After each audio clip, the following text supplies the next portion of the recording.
Bâtonnier. Bâtonnière. Maître. Ah non, celui-là, il marche pas, celui-là. Ok. Ah, ça, je dis toujours avocat, parce que c'est un titre, et je n'aime pas du tout qu'on veuille absolument tout féminiser. Et d'ailleurs, il y a certaines versions féminines de mots que je trouve absolument dégradantes, en fait. Je dis avocat parce que je trouve que c'est un statut ou un métier, mais qui ne se féminise pas. Je trouve que c'est un titre, on a maître, on dit maître Agnès Albert-Picot, mais on ne dit pas maîtresse Agnès Albert-Picot, parce qu'il faudrait dire autre chose. Plutôt avocate. C'est pour donner un coup de pouce aux femmes, aux jeunes en particulier, pour qu'elles se sentent, elles sentent avoir toute leur place dans un cabinet d'avocats. Non, moi j'aurais plutôt tendance à appeler tout le monde avocate, comme ça règle le point, vous voyez ? Non. Il y a des rapports qui sont différents, tant avec les magistrats qu'avec les clients.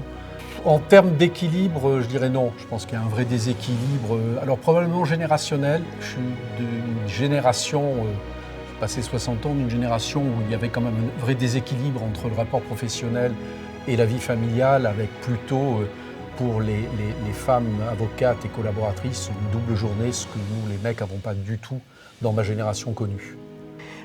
Dans un métier tel que le nôtre, il y a beaucoup d'intuitus personnels avec nos clients.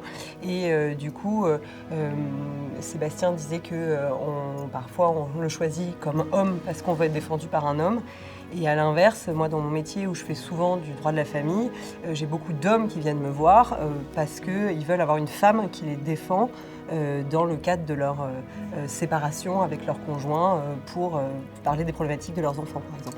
Non, parce que alors moi j'ai une femme qui est avocate, j'ai aussi des collaboratrices au sein du cabinet, et je pense qu'elles ont en plus de nous une charge mentale, notamment lorsqu'elles sont mères, quand elles sont mamans, que nous les hommes nous n'avons pas.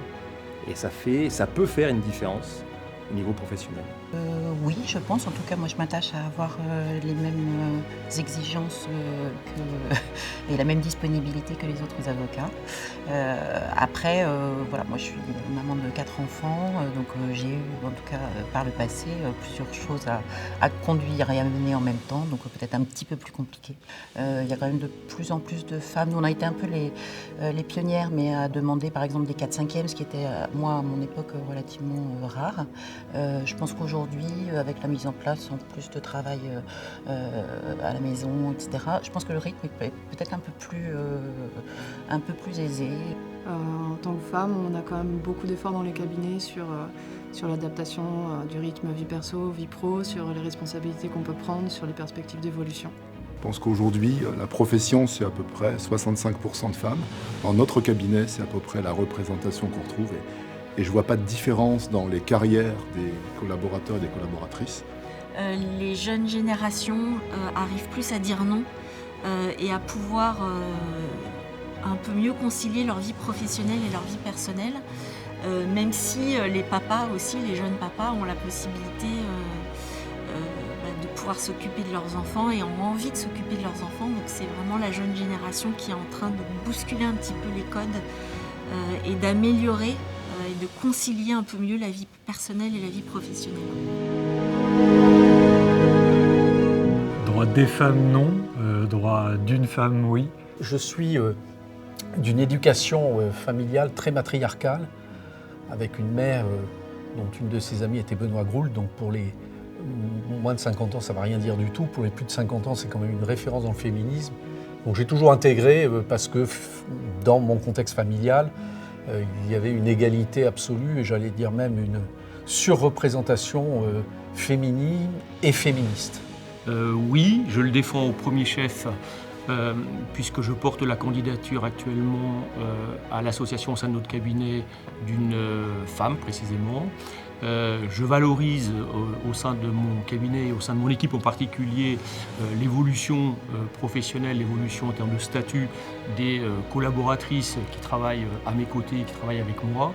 Je les valorise dans leur acception le plus général qui soit en termes d'évolution et de rémunération et de statut et de profil pour les porter autant que possible vers le Graal de l'association.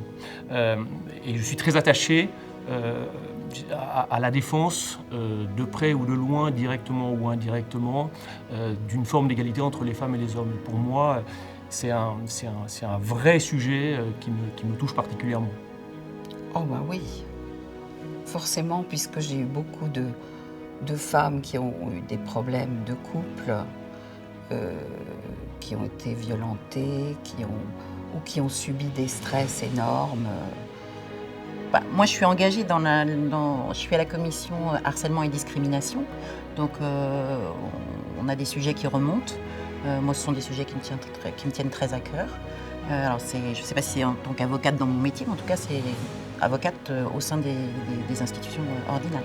Je vais accorder des privilèges peut-être particuliers pour les femmes au sein du cabinet. Et donc c'est quelque part aussi défendre le droit des femmes.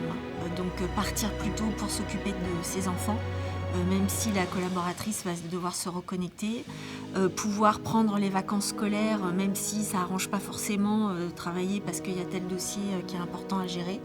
Mais on organise l'équipe et c'est en fait laisser le plus de latitude aux femmes, aux collaboratrices et notamment les jeunes mamans dans l'entreprise, dans le cabinet, pour qu'elles puissent exercer pleinement et leur activité professionnelle et leur vie de maman. Défendre les droits des femmes, ce n'est pas uniquement dans les prétoires que cela intervient aussi au quotidien, donc dans nos métiers, dans nos professions, dans les relations que nous pouvons avoir avec nos collègues femmes.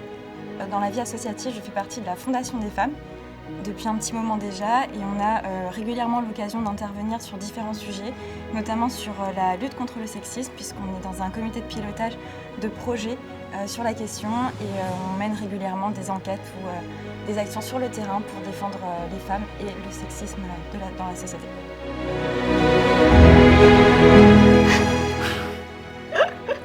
Ça habille, peut-être parfois mieux que la façon dont on est habillé derrière. Oh, j'adore. Si j'avais eu 10 ans de moins, je me serais habillé en Jean-Paul Gaultier tout le temps. J'adore. Alors déjà, c'est très agréable parce que ça masque toutes les petites imperfections du corps. Donc ça évite aussi d'avoir à porter une cravate puisqu'on ne voit pas au-dessus. Donc dans l'ensemble, c'est plutôt pratique, je dois dire. Ça évoque une partie de mon expérience professionnelle. J'ai été indifféremment d'ailleurs managé par des femmes ou par des hommes. Alors, je suis dans un cabinet où je suis présidente. On a 6 associés femmes pour 3 hommes. Donc le management au féminin, c'est au quotidien. Je fais partie de la génération d'avocats qui sont arrivés à l'avocature alors que la profession était déjà largement féminisée. Sujet qui dépend presque plus de l'âge que du sexe, ou en tout cas, j'aimerais qu'il ne dépende plus de l'âge que du sexe. De toute façon, toute leur vie, elles ont une charge mentale dans tout. Donc il faut qu'elles assument, elles assument. On a favorisé, je pense, notamment dans les grands cabinets, la progression des femmes, mais est-ce que la charge mentale, elle vient quand même de votre vie personnelle et pas de votre vie professionnelle en tant que telle? Je pense qu'elle est propre à la femme, la charge mentale. Après, la définir, ça serait compliqué. Surtout charge mentale professionnelle, personnelle. Si on mélange les deux, il y a une multiplication de facteurs qui va forcément accroître la charge mentale de la femme qui est naturellement toujours plus importante que celle des hommes. Encore maintenant, et c'est sociétal, donc je pense qu'on a encore du travail là-dessus. Je suis d'accord. 2 secondes. Oui, chérie, les enfants? Oui, c'est moi qui vais les chercher ce soir à l'école, comme tous les jours, mais bien sûr. Oui. J'ai fait les courses. Ce soir, tu es au match avec tes copines, oui, bien sûr. Profite, mon amour, oui, je m'occupe de tout, voilà. Pardon, excusez-moi, la question, c'était... Non, je pense pas. Je pense que si j'avais été un homme, je serais passée associée plus tôt, j'aurais été plus vite dans ma carrière professionnelle. Je viens d'avoir la chance d'être promue associée au sein de mon cabinet, donc c'est une carrière assez semblable à celle qu'aurait pu avoir un homme. Je pense qu'aujourd'hui, en tout cas dans le cabinet dans lequel j'évolue, on a vraiment les mêmes perspectives qu'on soit une femme ou un homme. C'est compliqué pour un homme de se projeter en tant que femme parce qu'on peut effectivement comprendre, on peut se rapprocher de l'autre, on peut essayer d'épouser le point de vue de l'autre, mais on n'est jamais à la place de l'autre. Mais ça, c'est valable que l'on soit entre hommes et femmes ou que l'on soit entre amis ou entre collègues. Non, moi, dans ma carrière professionnelle, j'ai beaucoup été aidé par mon épouse, qui est dans un modèle traditionnel, qui peut s'occuper des enfants, etc. Et je dois ma carrière professionnelle à mon épouse. Voilà, donc et quand je vois les collaboratrices que j'ai eues, le plus grand plaisir était de les faire passer associés. Je pense que ça avance, il y a du retard. Je pense que les cabinets sont vigilants pour effectuer le rattrapage. Ça prend du temps. Ça ne va pas aussi vite qu'on le souhaiterait probablement. Mais je pense que la prise de conscience est réelle. Aujourd'hui, ça change. En tout cas, dans les grosses structures qui ont pris en main ce sujet de la diversité et de la mixité, ces sujets évoluent dans le bon sens. Et nous, en tout cas, dans notre cabinet, on nomme énormément de femmes comme associées aujourd'hui. La mienne, non. Parce que j'ai été élevée dans un milieu très matriarcal où les femmes avaient les mêmes possibilités que les garçons. Et j'ai toujours été poussée et j'ai toujours pris les opportunités quand je devais les prendre. Je ne suis pas sûr parce qu'à titre personnel, mon épouse m'a permis de totalement m'engager. J'ai 4 enfants, je m'en suis occupé moins qu'elle sur un certain nombre de sujets. Donc je ne peux pas dire exactement que ma carrière aurait été la même. D'ailleurs que je considère que voilà, l'équilibre que j'ai trouvé à titre personnel avec ma femme m'a permis en grande partie de réaliser ma carrière. J'aimerais que cette journée puisse disparaître parce qu'il n'y a aucune raison, a priori, qu'il y ait un jour spécifique pour le droit des femmes. Il n'y a pas, à ma connaissance, de jour spécifique pour le droit des hommes.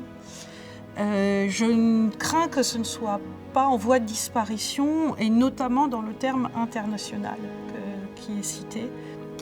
Il faudrait peut-être souhaiter que non, ça voudrait dire qu'effectivement on a fait beaucoup de chemin, mais probablement que ça sera encore nécessaire, je pense, effectivement, dans 10 ans. On se donne rendez-vous dans 10 ans et puis peut-être qu'on célébrera autre chose ce jour-là. Justement, au niveau international, quand on voit sur le droit de disposer de son corps, sur les droits, notamment à l'IVG, la scolarisation, tous ces droits-là, c'est vraiment hyper important aujourd'hui de continuer à les défendre. Je pense que c'est important, pas pour peut-être nos sociétés à nous, mais dans d'autres pays, c'est très important. Pour soutenir les femmes qui sont en difficulté, qui n'ont pas du tout la même vie que nous. Donc ça permet, je pense, à rappeler les principes fondamentaux et des droits des femmes. Les droits des femmes sont à préserver partout et il faut aussi, au niveau d'éducation, pouvoir promouvoir un peu tous ces messages auprès des jeunes générations, et ça prend plus que 10 ans. Les enfants qui sont aujourd'hui scolarisés, à qui on pousse un certain nombre de messages, ça, c'est une génération, c'est une vingtaine d'années, donc j'espère que ça continuera. Nous sommes tous fils, frères, conjoints. Donc je ne peux que souhaiter que cette journée internationale du droit des femmes continue de prospérer pour les années à venir. L'avantage d'être une bâtonnière et un vice-bâtonnier, c'est qu'on est blonde et brun à la fois, gaucher et droitière. Et comme dit la Cour de cassation en matière de droit de la famille, on apporte à notre barreau des apports parentaux différenciés.